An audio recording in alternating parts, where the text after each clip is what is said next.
आजको टपिक छ subject verb agreement. Subject verb एग्रिमेन्टमा क्वेसनमा हामीले यदि आइदर अर र नाइदर नर देख्छौँ भने हामीले अर र नरको पछाडिको सब्जेक्ट त्यसलाई भनिन्छ सेकेन्ड सब्जेक्ट। त्यो सेकेन्ड सब्जेक्टलाई हेरेर हामीले भर्ब दिनुपर्छ। यदि सेकेन्ड सब्जेक्ट सिङ्गुलर छ भने सिङ्गुलर भर्ब्सहरू दिनुपर्छ। जस्तै इज, वाज, ह्याज, डज र V5। Is, was, has, does र V5 दिनुपर्छ। यदि त्यो सेकेन्ड सब्जेक्ट प्लुरल छ भने प्लुरल भर्ब्सहरू दिनुपर्छ। जस्तै आर, वेयर, ह्याभ, डु र V1 दिनुपर्छ।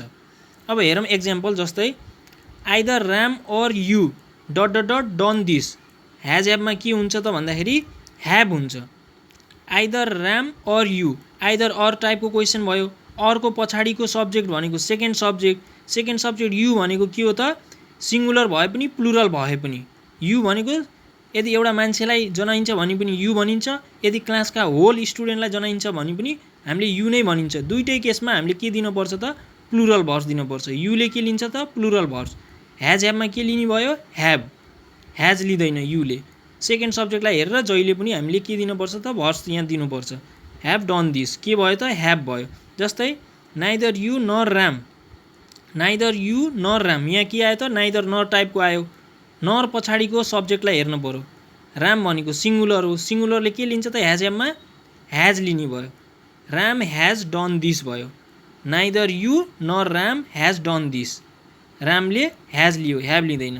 त्यस्तै हेरौँ यदि क्वेसनमा हामीले as well as, along with, beside with, together with, in addition to with देख्छौँ भने हामीले यिनीहरू देख्छौँ भने क्वेसनमा जहिले पनि हामीले यिनीहरूको अगाडिको सब्जेक्ट, यिनीहरूको अगाडिको सब्जेक्ट त्यसलाई भनिन्छ फर्स्ट सब्जेक्ट। फर्स्ट सब्जेक्टलाई हेरेर हामीले भर्ब्स दिनुपर्छ। यदि सिङ्गुलर छ भने singular verbs is, was, has, does, V5। यदि प्लुरल छ भने plural verbs are, were, have, do र V1 दिनुपर्छ। हेरौँ एक्जाम्पल्स। जस्तै the children with their mother, यहाँ के आयो त विथ आयो, विथ टाइपको भयो। विथ टाइपको आयो भने हामीले के भनेको थियौँ अगाडिको सब्जेक्टलाई हेरेर चिल्ड्रेनलाई हेरेर हामीले यहाँ पछाडि भर्नु पऱ्यो। के हुन्छ त भन्दाखेरि the children with their mother dot dot happy. Was र वेयरमा के हुने भयो त विथको अगाडिको सब्जेक्ट भनेको फर्स्ट सब्जेक्ट चिल्ड्रेनलाई हेरेर दिन पऱ्यो। यो मदरलाई हेरेर दिने होइन।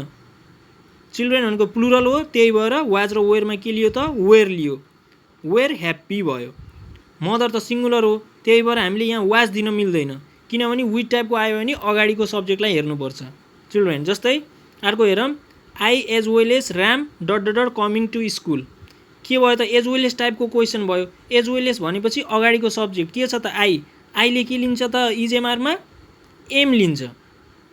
त्यही भएर I as well as Ram am coming to school भयो। इजेमआरमा के भयो त एम भयो। त्यस्तै क्वेसनमा हामीले द टाइपको देख्यौँ भने क्वेसनमा द यदि सिङ्गल छ भने सिङ्गल पर्सनलाई बुझाउँछ, द चाहिँ डबल छ भने दुईवटा मान्छेलाई जनाउँछ। जस्तै हेरौँ क्वेसन कस्तो छ भन्दाखेरि the writer and editor dot dot dot arrived भनेर आयो। द राइटर एन्ड एडिटर, यो राइटर र एडिटर भनेको एउटै मान्छे हो। द सिङ्गल छ भने यो भनेको एउटै मान्छे हो। द सिङ्गलले एउटा मान्छेलाई जनाउँछ, त्यही भएर एउटा मान्छेको पछाडि के हुन्छ त सिङ्गुलर भर्ब। ह्याज र ह्याभमा के हुन्छ त ह्याज हुन्छ, ह्याभ हुँदैन। द राइटर एन्ड एडिटर, यो राइटर र एडिटर भनेको एउटै मान्छे हो, त्यही भएर हामीले ह्याज दियो। तर यसैमा the writer and the editor, the भनेर पछाडि जोडियो भने के हुन्छ त यो दुईवटा द भयो। डबल भनेपछि यो दुईवटा मान्छे हुन्, यो राइटर अलग्गै मान्छे हो, एडिटर अलग्गै मान्छे हो, त्यही भएर हामीले के दियो त ह्याभ दियो। ह्याभ एराइभ्ड हुन्छ, ह्याज एराइभ्ड हुन्न। The writer and the editor have arrived भन्नु पऱ्यो। त्यस्तै अर्को छ द डान्सर एन्ड सिङ्गर। यहाँ द भनेको एउटा मात्रै छ, the dancer and singer. Dancer र सिङ्गर भनेको एउटै मान्छे हो, त्यही भएर इजेमआरमा के भयो त इज भयो, is playing football. The dancer and singer is playing football भन्नु पऱ्यो। त्यस्तै क्वेसनमा someone, something, somebody, anyone, anything, anybody, everyone, everything, everybody, no one, nothing र नोबडी देख्छौँ भने जहिले पनि यिनीहरूको पछाडि जहिले पनि सिङ्गुलर भर्ब्सहरू दिनुपर्छ। सिङ्गुलर भर्ब्सहरू भनेको 5वटा इज, वाज, ह्याज, डज र V5। यिनीहरू देख्यौँ भने जहिले पनि यिनीहरूको पछाडि सिङ्गुलर भर्ब्सहरू दिनुपर्छ। जस्तै हेरौँ example everyone dot dot present today. Every वानले के लियो त इजेमआरमा इज लियो। एभ्रिवानले आर लिएन, एभ्रिवान इज प्रेजेन्ट टुडे। त्यस्तै नोबडीको पनि हेरौँ, nobody has enter the room. Has हेभमा के लिन्छ त नोबडीले, नोबडीले ह्याज हेभमा ह्याज लियो। यहाँ माथि भनेकै छौँ यिनीहरू आयो भने, यिनीहरू आए पनि जहिले पनि सिङ्गुलर भर्ब्सहरू दिनुपर्छ, इज वाज ह्याज डज र V5। त्यस्तै अर्को हेरौँ, क्वेसनमा each one either neither a number a variety, यिनीहरूको पछाडि यदि अफ छ भने हामीले यिनीहरूको पछाडि यदि अफ छ भने जहिले पनि सिङ्गुलर भर्ब्सहरू दिनुपर्छ। यसमा पनि सिङ्गुलर भर्ब्स जस्तै इज वाज ह्याज डज र V5, 5 वटा इज वाज ह्याज डज र V5 दिनुपर्छ। त्यस्तै एक्जाम्पल हेरौँ, जस्तै each of the girls dot dot dot brilliant. इजमा इज र आरमा के हुने भयो त इज हुने भयो। गर्ल्स प्लुरल भए पनि हामीले इज भनियो, किनभने के छ त क्वेसन कस्तो टाइपको भयो, इच अफ टाइपको। माथि भन्ने छ इच अफ आयो भने हामीले के दिने त सिङ्गुलर भर्ब्स भनिएछ, त्यही भएर each of the girls is brilliant. त्यस्तै अर्को हेरौँ, आइदर अफ यु, यहाँ के टाइपको आयो आइदर अफ, हामीले के दिन पर्यो त सिङ्गुलर नै दिनु पर्यो, singular verb. Either of you has broken the bench, has एपमा के हुने भयो त ह्याज हुने भयो। युले जहिले पनि के लिन्छ भने थियौँ प्लुरल भर्ब्स, प्लुरल भर्ब्स भनेको त ह्याभ लिन पर्ने हो, तर क्वेसन कस्तो टाइपको भयो आइदर अफ टाइपको क्वेसन भयो, त्यही भएर ह्याज भयो।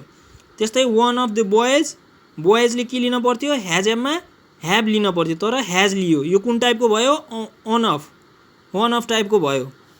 अन अफ आयो भने हामीले के भनेछौँ सिङ्गुलर भर्ब्स। त्यस्तै one of the boys has pinned his article of on the board, यस्तो टाइपको भयो भने यिनी टाइपको आयो भने जहिले पनि हामीले के दिने त सिङ्गुलर भर्ब्सहरू दिनुपर्छ। त्यस्तै अर्को हेरौँ, जस्तै क्वेसनमा many both several few these र दोज, यिनीहरू देख्छौँ भने क्वेसनमा मेनी बोथ सेभरल फ्यु र दिज दोज देख्छौँ भने हामीले जहिले पनि प्लुरल भर्ब्सहरू दिनुपर्छ, यो ख्याल गर्ने।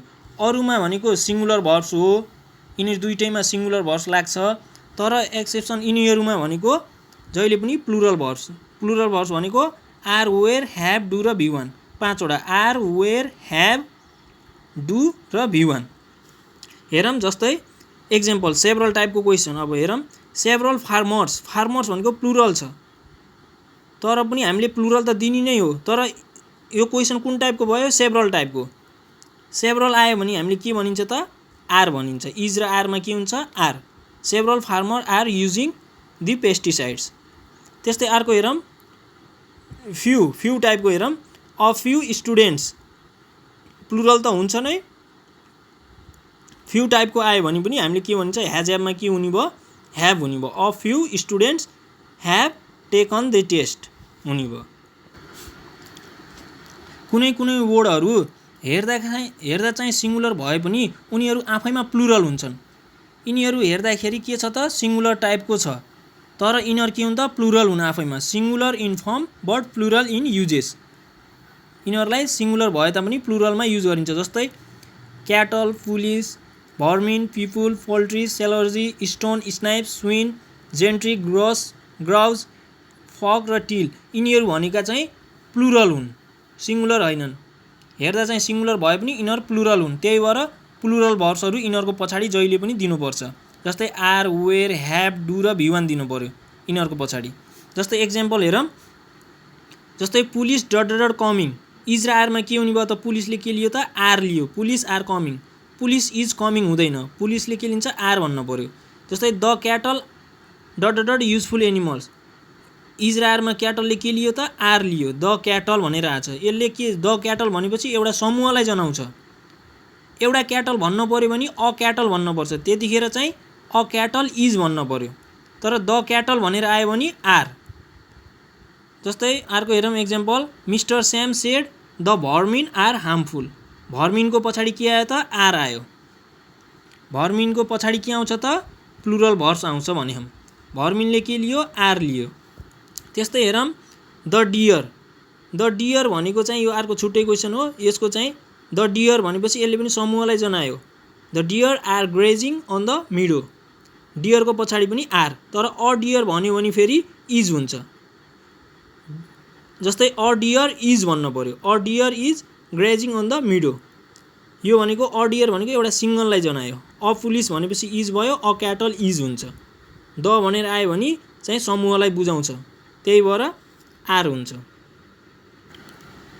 कुनै कुनै वर्डहरू सधैँ प्लुरल नै हुन्छन्, कुनै कुनै वर्डहरूलाई कहिल्यै सिङ्गल भनेर आउँदैनन्, उनीहरू सधैँ प्लुरल नै हुन्छन्। जस्तै सिजर्स, यास आछ, scissors, spectacles, scales, shears, binoculars, bellows, tongs, glasses, pliers, pincers.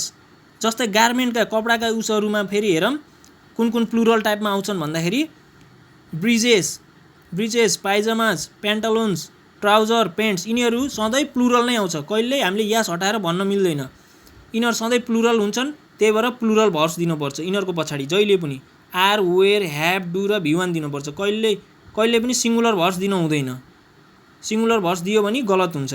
जस्तै एक्जाम्पल हेरौँ, जस्तै राम स्पेक्टेकल्स आर ब्रोकन, के आयो त स्पेक्टेकल्सको पछाडि आर आयो, हामीले त्यही भनेको थियौँ, स्पेक्टेकल्सको पछाडि हामीले के दिने भनेको थियौँ प्लुरल भर्ब्स।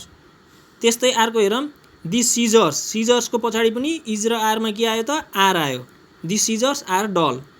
त्यस्तै हिज पेन्ट्स, जस्तै गार्मेन्ट्सको कुरा कपडा यिनीहरू, जस्तै पेन्ट्स भनेको यो चाहिँ पेन्ट्सको पछाडि के आयो त आर आयो, his pants are in the cupboard, के भयो त आर आयो, इज आएन। कुनै कुनै वर्डहरू हेर्दाखेरि प्लुरल हुन्छन् तर उनीहरू आफैमा सिङ्गुलर हुन्छन्। जस्तै आइसिएसमा सकिने वर्डहरू हेरौँ, जस्तै त्यस्ता वर्डहरू जुन चाहिँ आइसिएसमा सकिन्छ हेर्दा प्लुरल भए पनि तर उनीहरू चाहिँ सिङ्गुलर हुन्छन्। जस्तै आइसिएसमा सकिने भनेको एउटा फिजिक्स, पोलिटिक्स, यो न्युजलाई छोडेर physics, politics, mathematics, mechanics, economics, ethics, hysterics, acoustic, athletics र जेनेटिक्स, यिनीहरूको पछाडि के आछ त आइसिएस। यिनीहरू सधैँ हेर्दा प्लुरल भए पनि यिनीहरू सिङ्गुलर हुन्।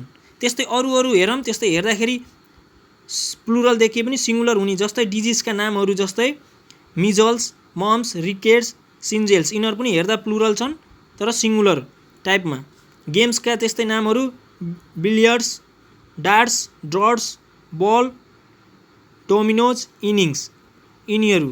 त्यस्तै अदरहरूमा के पऱ्यो त भन्दा ग्यालोज, मिन्स, न्युज, स्याम्बल्स, सम्मन्स, यिनीहरू भनेको पनि सिङ्गुलर हुन्। यिनी वर्डहरू सधैँ हेर्दा प्लुरल भए पनि यिनीहरू सिङ्गुलर हुन्, यिनीहरूसँग जहिले पनि हामीले सिङ्गुलर हुन्, त्यही भएर सिङ्गुलर भर्ब्स दिनुपर्छ, इज, वाज, ह्याज, डज र भी5 दिनुपर्छ यिनीहरूको पछाडि सधैँ सिङ्गुलर भर्ब्स दिनुपर्छ। जस्तै एक्जाम्पल हेरौँ, जस्तै द न्युज ... ट्रु, वाज र वेयरमा के हुने भयो त न्युजको पछाडि के हुने भयो त वाज हुने भयो। न्युज भनेको के हो त, यिनीहरू हेर्दा प्लुरल भए पनि हामीले के दियो त सिङ्गुलर भर्ब दियो, वाज दियो। अनकाउन्टेबलसँग पनि हामीले के दिइन्छ त सिङ्गुलर भर्ब नै दिइन्छ, अनकाउन्टेबल, न्युज, अनि त्यस्तै म्युजिक, यिनीहरू भनेका चाहिँ अनकाउन्टेबल हुन्, गर्न नसकिनेसँग हामीले सिङ्गुलर भर्ब नै दिइन्छ। त्यस्तै हेरौँ, पोलिटिक्स इज माई चोइस, पोलिटिक्सले के लियो त इज लियो, इज र आरमा के लियो त पोलिटिक्सले इज लियो। त्यस्तै हेरौँ गेम्सको, जस्तै athletics is my favourite game, एथलेटिक्ससँग के आयो त इज आयो, आर आएन। जस्तै अर्थमेटिक सम टाइपको क्वेसन आयो भने जहिले पनि सिङ्गुलर भर्ब्स दिनुपर्छ। सिङ्गुलर भर्ब भनेको इज, वाज, ह्याज, डज र भी5। अर्थमेटिक सम्स टाइपको हेरौँ है, जस्तो क्वेसन यस्तो टाइपको आयो भने जस्तै 2 + 2 2 जोड्दा कति हुन्छ भने जस्तो, जस्तै 2 + 2 मेक्स 4, के आयो त 2 + 2 अर्थमेटिक सम टाइपको 2 + 2 मेक्स भयो, यहाँ के ई मेक भएन, भी1 आएन, यहाँ भी5 आयो, सिङ्गुलर भर्ब आयो, 2 + 2 मेक्स 4 भयो। त्यस्तै हेरौँ 8 - 2 इज 6 भयो, 8 - 2 इज भयो, आर भएन। त्यस्तै अर्को हेरौँ 2 × 6 इक्वल्स 12 भयो, 2 × 6 इक्वल्स 12 भयो, यहाँ के आयो त इक्युएल यस आयो, इक्वल्स भी5 आयो, इक्वल भएन, इक्युएल भएन, इक्युएल यस भयो, यो भी5 मा जान्छ। यस्तो अर्थमेटिक सम टाइपको आयो भने जहिले पनि सिङ्गुलर भर्ब्सहरू दिनुपर्छ। अब त्यस्तै हेरौँ अर्को 2 नाउन्स गिभिङ 1 मिनिङ, दुईवटा नाउन जोडेर एउटा आइडिया दिन्छ भने हामीले जहिले पनि के दिनुपर्छ त सिङ्गुलर भर्ब्स दिनुपर्छ। इज वाज ह्याज डज र V5 दुईटा नाउन जोडेर यदि वान मिनिङ दिन्छ आइडिया दिन्छ भने के दिनुपर्छ singular verbs is was has does र V5 जस्तै एक्जाम्पल हेरौँ time and tide dot dot dot for none wait र वेट्समा के हुने भयो त वेट्स हुने भयो दुईटा नाउन जोडेर के दिएछ त एउटा आइडिया दिएछ time and tide waits for none हो कि नै समय र खोलाले कहिले पनि पर्खिँदैन भन्छौँ नि हो त्यस्तै हो वेट्स त्यस्तो टाइपको एउटा आइडिया दियो भने चाहिँ हामीले के भन्नु पर्यो सिङ्गुलर भर्ब दिनुपर्छ जस्तै slow and steady wins the race भन्नु पर्यो slow and steady wins the race win हुँदैन विन्स V5 आयो जस्तै rice and curry is his favourite food के आयो त एउटा दुईटा नाउन जोडेर एउटा आइडिया दियो त्यही भएर यहाँ के भयो त सिङ्गुलर भर्ब भयो इज भयो जस्तै the crown and glory of life is character the crown and glory of life dot dot dot is र आरमा के भयो त इज भयो दुईटा नाउन जोडेर के दिएछ त एउटा आइडिया दिएछ त्यही भएर हामीले के दियो त सिङ्गुलर भर्ब्सहरू दिनुपर्छ जहिले पनि